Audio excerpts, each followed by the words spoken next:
So, the Unreal Engine 5 alpha build just released this morning and everyone is freaking out. People are saying it's the next generation of gaming and that the industry will never be the same.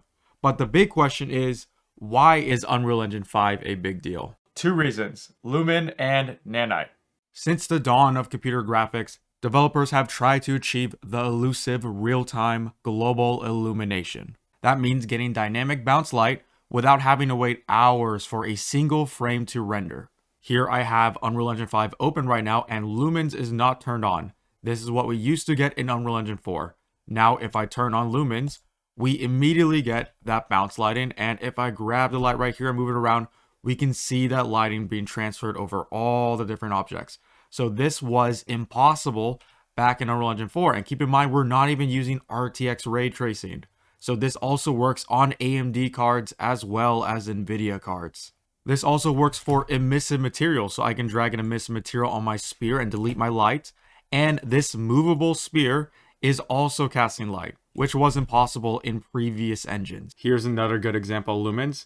As you can see, we can't see anything, but as soon as I move this rock away, we can see that we are in a cave, and the cave slowly starts to illuminate more and more until it's very illuminated.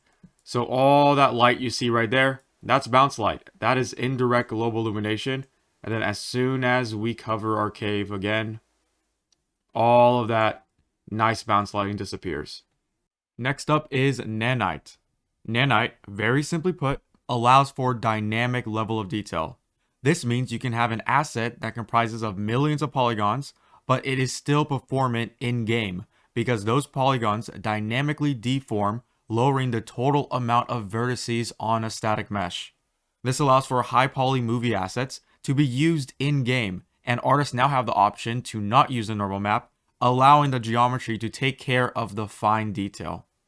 But there are some caveats. It only works for static meshes, so Nanite will not work for grass or deforming geometry like skeletal meshes, which is what characters use. There was some confusion with people saying the Nanite works on skeletal meshes, since the robot you see here is using it. I had my suspicions, so I decided to download the demo and check out the robot myself, and my suspicions were correct. The geometry of the robot is not a deforming skeletal mesh. Instead, it's a bunch of static meshes that are then attached to a dummy skeletal mesh. So this is why Epic Games decided to make a robot, and that's because robot parts, they don't deform like human skin does. Robot parts are just static, which is great for Nanite. This is also a reason why Epic Games chose to use a desert as their example environment, since deserts comprise of a bunch of static meshes like cliffs, rocks, and dirt, which works well with Nanite. So to show you the power of Nanite, here is our human reference, and here is the massive open world that's currently being powered by Nanite. And we can actually visualize what Nanite is doing by coming up here to Lit, and then Nanite visualization, and then we could click on triangles. So here we can see that we're pretty much getting 1 pixel per triangle. So that is unheard of for a game engine. And if we zoom in, we can see that there is dynamic LOD. So when we zoom really far, those polygons get bigger and bigger. But then when we zoom up close, those polygons get smaller and smaller and smaller to compensate for the detail the camera is trying to look at. So that's the power of Nanite.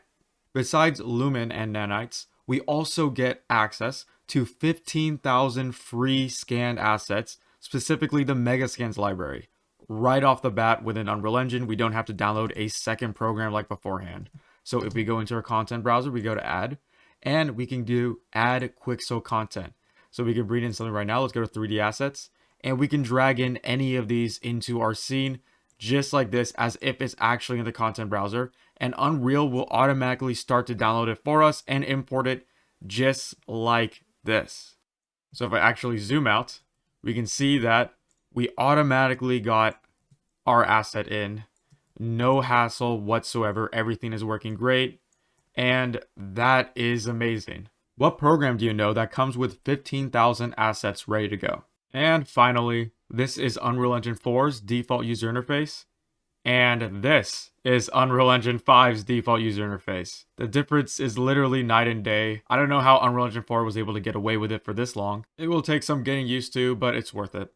So you might be wondering to yourself, how do I learn Unreal Engine 5? Well, you are just in luck. Hopefully by the time you're watching this video right now, the Unreal Engine 5 beginner tutorial series is up right now on my channel, link in the description below. If it's not, then it should be coming up very shortly.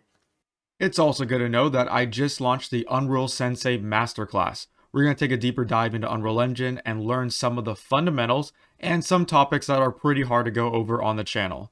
And we're also going to be doing a lot of exclusive live streams there too. So if you want to support the channel, you could go ahead and check that out, link in the description below. So with all that being said, good luck in Unreal Engine 5, and farewell.